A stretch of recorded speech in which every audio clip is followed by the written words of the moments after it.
Uma boa tarde a todos. A nossa conversa de hoje é sobre uma das mais importantes capacidades humanas, a capacidade da decisão. Numa era com tantas opções, como decidir? Como fazer a escolha certa diante das decisões mais importantes das nossas vidas? Aquelas que vão definir, em grande parte, como será o nosso futuro. Se teremos êxito ou não, se seremos felizes ou não. Uma das melhores formas de se abordar a personalidade humana é compreendê-la como uma estrutura narrativa. Isso mesmo. Eu e você estamos escrevendo as nossas biografias à medida em que vivemos. Cada dia vivido é uma página escrita. Algumas decisões são feitas de modo muito natural. Isso por conta das nossas convicções vitais. Convicções essas que refletem valores inegociáveis. Por exemplo, para mim, um valor inegociável sempre foi a família. Desde que eu me entendo por gente, eu sonhava em me casar e formar a minha própria família. Mas é claro que para isso eu precisava de recursos. Eu precisava de ter um ofício, de desenvolver uma capacidade. Foi aí que eu prestei vestibular para medicina, fui aprovado, e logo nos primeiros períodos já escutava a seguinte pergunta: e aí, Saulo, já sabe em que você vai especializar? Para falar a verdade, eu não fazia a menor ideia. Meu pai não é médico, minha mãe não é médica. Eu literalmente poderia escolher qualquer especialidade. Mas como escolher? E uma vez tendo escolhido, como saber que aquela foi a resposta certa? Bom, mas eu pensei, você tem 6 anos para escolher e decidir qual especialidade.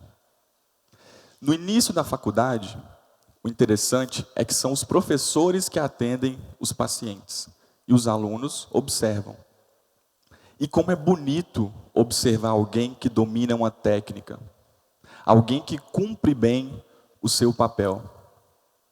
Eu observava aquele professor e ficava impressionado como que ele dominava tudo da especialidade dele e ainda resolvia problemas de outras áreas.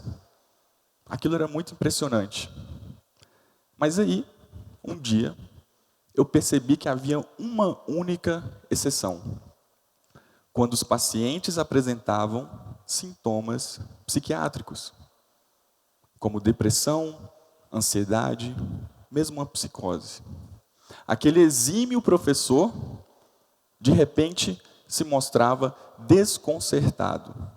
Havia ali algo fora dos seus domínios.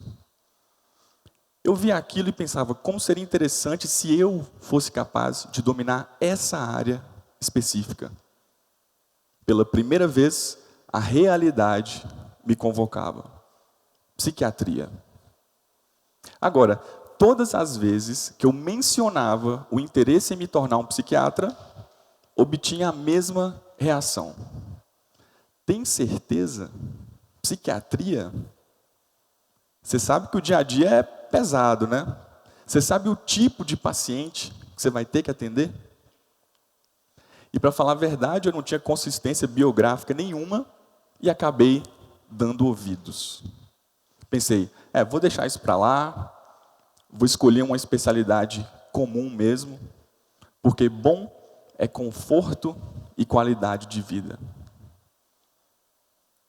Muito bem, os períodos se passaram e eu tentava de todas as formas me interessar por outras especialidades, mas sem nenhum sucesso. E pior ainda, quando dei por mim, lá se foram 6 anos da faculdade. E é chegado o grande momento da decisão. E que palavra interessante, né? Decisão. Cisão significa corte. Decisão significa cortar fora. Eu corto, lanço fora as opções que eu não quero e, sobretudo, tomo para mim a parte que me cabe. Bonito isso, né? Mas eu não estava pronto para escolher a minha especialidade, não. Eu estava pronto, era para me casar.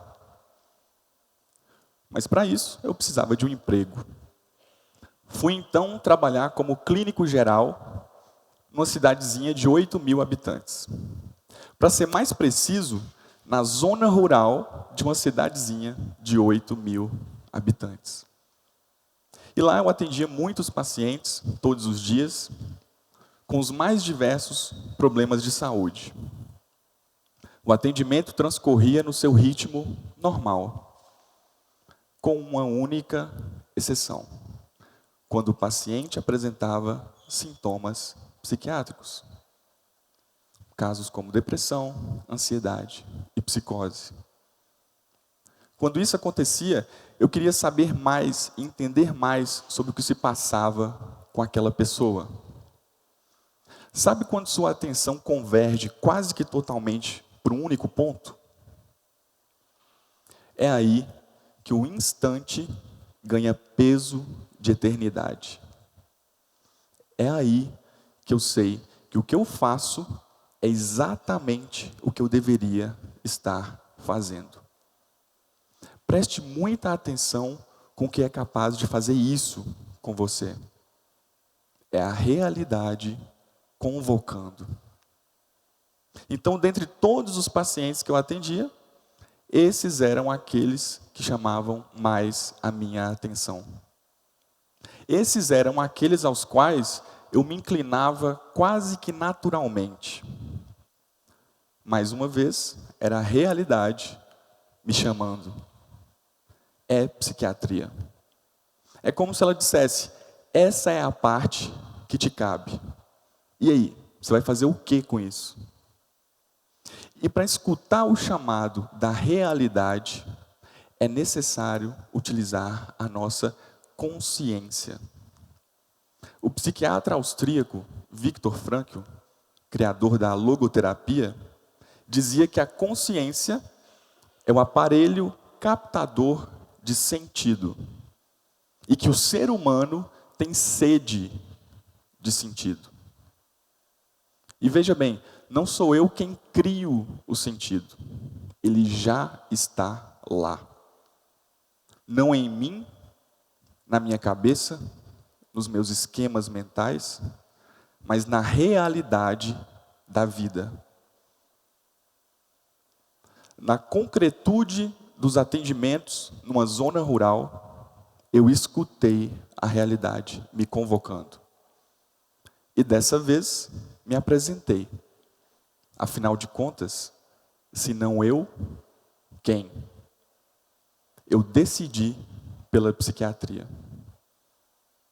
Mas e o conforto e a qualidade de vida? Existe uma frase que diz: quem tem um porquê viver, pode suportar quase qualquer como. Mais uma vez, quem tem um porquê viver, pode suportar quase qualquer como. Essa frase, que é de Nietzsche, era muito utilizada por Frankl. E eu acrescentaria, quem não tem um porquê viver, não estará satisfeito, nem na abundância e nem no conforto. O filósofo espanhol Ortega y Gasset dizia que o ser humano faz tudo por motivos líricos. Ou seja, nós estamos em busca de uma certa poesia na vida, em busca de sentido. E o oposto do lirismo é o prosaísmo. Um cotidiano mecânico que nada mais é que uma simples sequência de acontecimentos sem sentido. A nossa grande poetisa mineira, Adélia Prado, certa vez escreveu: De vez em quando, Deus me tira a poesia. Eu olho pedra e vejo pedra mesmo.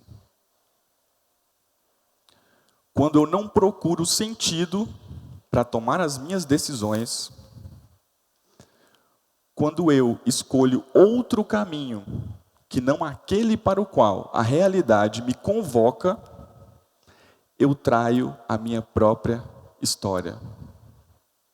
Eu nego a minha própria narrativa pessoal. Eu passo a ser mais genérico e menos pessoal. Eu passo a ser menos eu. E é por isso que quando a realidade convocar, tenhamos todos uma coisa em mente. Se não eu, quem? Obrigado.